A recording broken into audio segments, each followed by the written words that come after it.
Learn how to fix Windows blue screen errors on the Acer Spin 3 with proven troubleshooting techniques. This tutorial helps identify the cause and restore stable operation. So while you're performing updates, you're getting an IRQR not less or equal message, K-mode exception not handled, kernel data in page error. A lot of errors pertain to this problem, and we're going to go ahead and jump into what should hopefully be a pretty straightforward process, guys. And we're going to go ahead and jump right into it. So first thing I'd recommend doing would be to actually go ahead and boot to the troubleshooting utility on Windows 11. So if you do a hard power off 3 times in a row, Windows should automatically attempt to launch the starter prepared utility. And if it doesn't find anything, it will give you the option to select advanced settings, in which case it will take you to a screen that looks like this. Now, if it does not take you to a screen that looks like this, or you're unable to get to that, you can also download the Windows 10 Media Creation Utility, or Windows 11. They probably will make a creation utility for Windows 11 at some point. And it doesn't really matter. You can actually run the Windows 10 utility on Windows 11 as far as I'm aware. And you should be able to run the troubleshooting utilities built in within it. So you just would go ahead and download it to an ISO file and then burn it to a DVD or USB. It'd have to be about 4 gigabytes or more. It couldn't be a small USB flash drive, and it couldn't be a CD. It'd have to be a DVD. And then you boot your computer from it.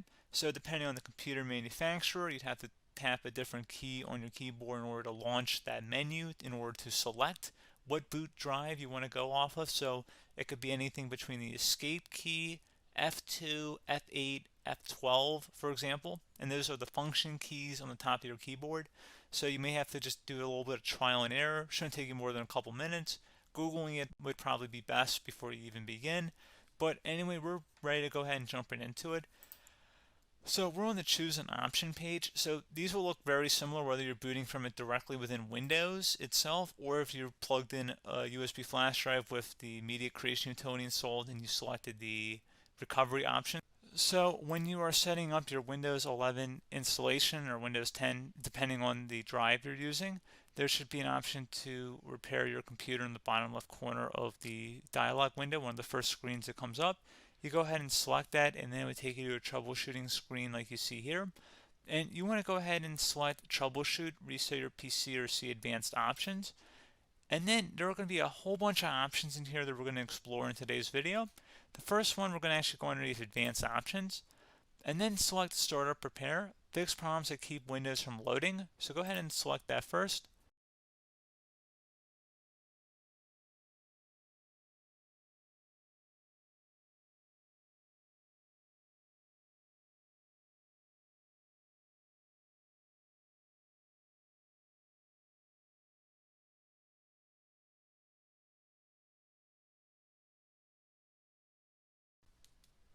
Okay, so you can see it could now repair our PC. That was our first option we could try. Something else, if we go back into advanced options here and then select troubleshoot, we're going to go underneath advanced options again.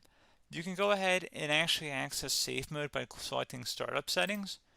And then if you select the restart button, you have the option on the screen select safe mode with networking, which will give you a key on the screen. It'll tell you which key to press to enter that.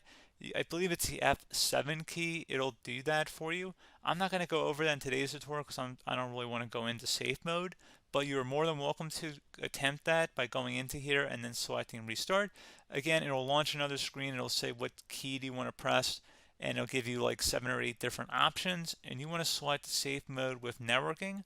There's also an option for a command prompt too, but that's going to be something we're going to cover later in this video, and we don't even have to go through that in order to access it. So that's why I'm not going to really push for that, because unless you know exactly what's causing the problem, you probably don't need to go into safe mode. Unless you're trying to recover files, in which case then you definitely can go into safe mode, but we're trying to actually recover our computer here. So I hope that makes sense. Something else we can also try here as well would be to uninstall updates, remove recently installed quality or feature updates from Windows. So if you go ahead and select that, you can uninstall the latest quality updates, which generally is the more day-to-day updates. Feature updates are the less regularly released ones, like the big ones. I would equate it to service packs in like Windows 7 and Windows Vista and Windows XP. So larger updates that occur once or twice a year at most. And the quality updates are more just a regular update. So probably obviously depend. It'll take longer if you're going to try and uninstall the latest feature update versus quality update, and maybe you don't need to go back that far. So just giving you guys a couple pointers with that. Something else you can also look at here, and we're going to jump into the command prompt in a little bit, but you can select System Restore, which will use a restore point recorded on your PC to restore Windows. And this is something I would highly recommend here, guys. So select Next. Assuming you have a restore point saved on your computer, you go ahead and select the most recently created one, and you'll select Next, and then you'll select the drive. You shouldn't actually have to select the drive. You can scan for affected programs, but we're going to keep it all default here, and then we're going to select Finish. So once started, System Restore cannot be interrupted. Do you want to continue? I think we're going to select yes. I don't think we have anything better to do on our computer right now, so just give it a moment here to initialize. It will take a couple minutes to run, obviously depending on how large your hard drive is and how much is saved on the System Restore point. So just give it a couple minutes here.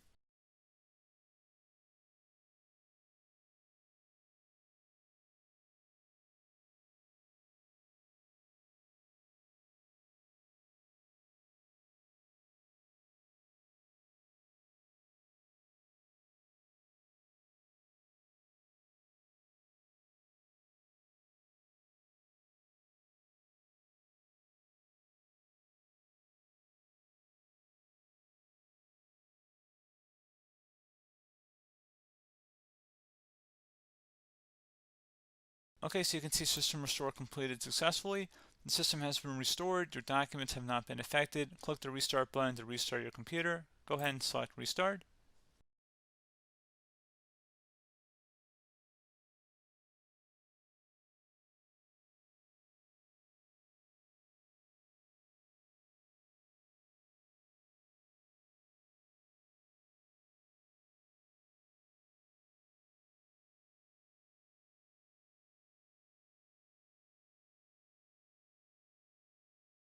Okay, so you can see the system has been restored successfully. We're going to go over a couple different methods in addition to that if that did not work. So I'm just going to pause the video and we're going to start back on the recovery screen that we started with. Okay, so a couple other things we can try here too. If you go back into troubleshoot, you can select reset your PC, while you choose to keep or remove your personal files and then reinstalls Windows. You can select to keep my files, which will remove apps and settings but keeps your personal files. You can also select remove everything, which will remove all of your personal files, apps, and settings. So this is more of a factory reset, the second option here. First option, it should not delete all of your personal files. However, it will pretty much clear most of your programs. And keep in mind, there's no guarantee that your information, number one, is even still available and easily recoverable on your computer to the point that you actually would be able to recover anything. And the second point is that there's always a chance that it won't actually recover and it will just do a factory reset anyway. So there's no guarantee that actually would keep your files anyway. So I would recommend trying to get a recovery tool and backing that up first before selecting it anyway. But again, those are a couple of different options. And then something else you can try here if you go back to the choose an option. Another option, if you go underneath choose an option and select troubleshoot, advanced options, and now select where it says command prompt. Okay, so the first thing we should do is type our main hard drive here. In most cases, it should be the C drive. So you just do a C colon and then hit enter on your keyboard. So once you're underneath the C drive, we're going to type in dir and then hit enter on your keyboard. It should have program files, users, and Windows all in there. That's how you know you're in the right directory.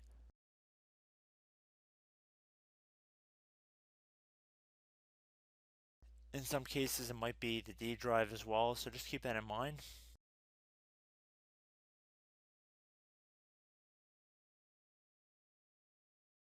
Next thing we're going to do is type in cd space / Windows / system 32 / config, and then you're going to hit enter on your keyboard.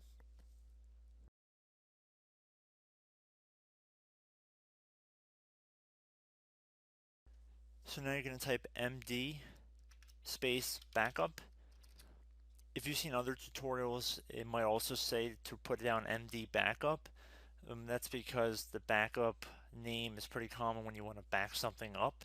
So you can name this whatever you want, doesn't have to be backup. So if you've already made a backup folder in the past, you could do backup 1, for example. So once you're done setting the name you want the backup to be called, hit enter on your keyboard again.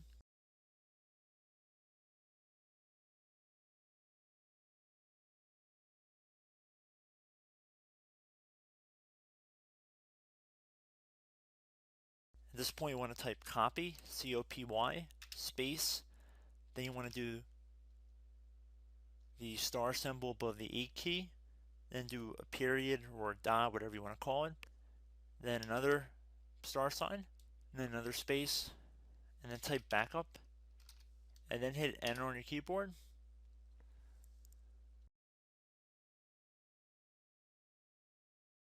Now you want to type CD reg back, REGBACK,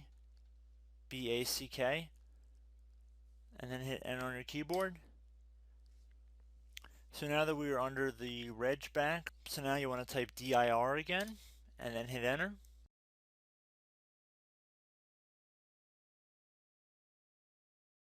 So now at this point we're going to type copy again. So copy, space, star sign, dot, another star sign, space, and then 2 dots. So we're going to type copy, space, star sign, dot, sign, star sign, dot, dot, and then hit enter on your keyboard again. So for overwrite, you want to overwrite all. So type A on your keyboard, so capital A, and then hit enter on your keyboard.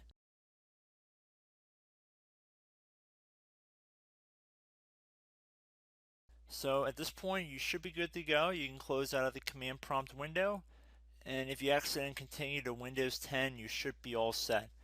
So I hope one of these 3 or 4 different methods we went through in this tutorial helped you guys out. Again, I'm not sure if you guys heard me earlier, but try to go back into your safe mode if possible and uninstall any programs you know might be conflicting with the Windows startup if you can get into safe mode. So just keep that in mind. Something very simple like that could be blocking up everything. So again, I hope this tutorial helped you guys out, and I will catch you in the next tutorial. Goodbye.